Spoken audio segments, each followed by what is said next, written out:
One thing that's interesting is you don't run a software company, and I'm curious what you're seeing. First of all, what's it like running a consumer goods company that actually has to manufacture and sell condiments and is not all at the desk? Like, what's that 6 months into it or whatever we are? What's that transition looked like for you? What big things have you seen from 2020 for your company? Yeah. Well, it's interesting. I mean, you mentioned actually making product. You've highlighted a big piece of it, which is that supply chain is a very important part of our business that needs to be resilient. And we have just been absolutely floored with our manufacturing partners and our supply chain team to be able to have the agility to shift things around and to keep their teams safe as well, especially on the manufacturing front, which is no small task. We've also definitely seen, you realize how long and how complex these supply chains can be. I mean, we've had challenges getting certain machine parts and bottle molds because they're all being used for hand sanitizers to manufacture hand sanitizer bottles overseas. And so you do get curveballs like that, which has of course been a challenge. I think what's interesting on the market side in terms of demand is that we're a food business. Our business is both retail as well as service.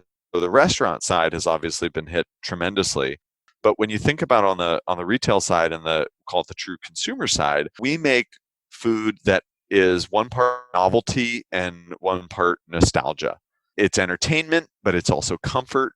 And at a time like this, where people are spending more time at home, they're experimenting, cooking new things, they're looking for entertainment within the four walls of their home. There's not a lot of options that people have, and not a lot of things that people are doing. And people don't have the ability to go out to restaurants and eat. And so what we're seeing is a tremendous demand in the home for people really wanting to, we say, elevate their home restaurant, upgrade their home restaurant. And so not only do you have people eating dinner at home every day, but also with people at home, you've gained a new day part in lunch where people aren't going to the office. Office workers aren't going out and getting their salad. They're eating at home. And so of course not everyone is all working from home all the time, but a big chunk of our customers and a big chunk of our audience is. And so it's been really interesting to see that all adjust and to recognize that we have a role to play as a company to give people the recipes and this sort of new level of entertainment and ideas of what they can do with food.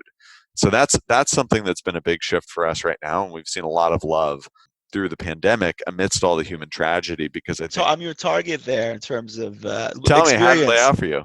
I mean, we were discussing this earlier in terms of crowd cow and ordering meat online, and I bought a sous vide machine. Cool. I bought carbon steel pan from Maiden. So that's like an interesting thing. It's like you said, you can't replicate the experience of being in a restaurant. You can't replace it, but you can start trying to replicate it at home. And Yes, and Sir you're upgrading Kensington like is a crazy, premium right? brand, right? I mean, if Exactly. you're getting a carbon steel pan and you're getting a grass-fed meat share FedEx to you, like you're eating quite high on the hog, and that people look, if there's only a few things that are going to bring you joy and that can bring you entertainment, of course you're going to splash out. So yeah, and so like higher end condiments definitely fall into that category. So I'm sure that we go amazing on a crowd cow burger seared on a carbon steel pan. It's it's the perfect mix.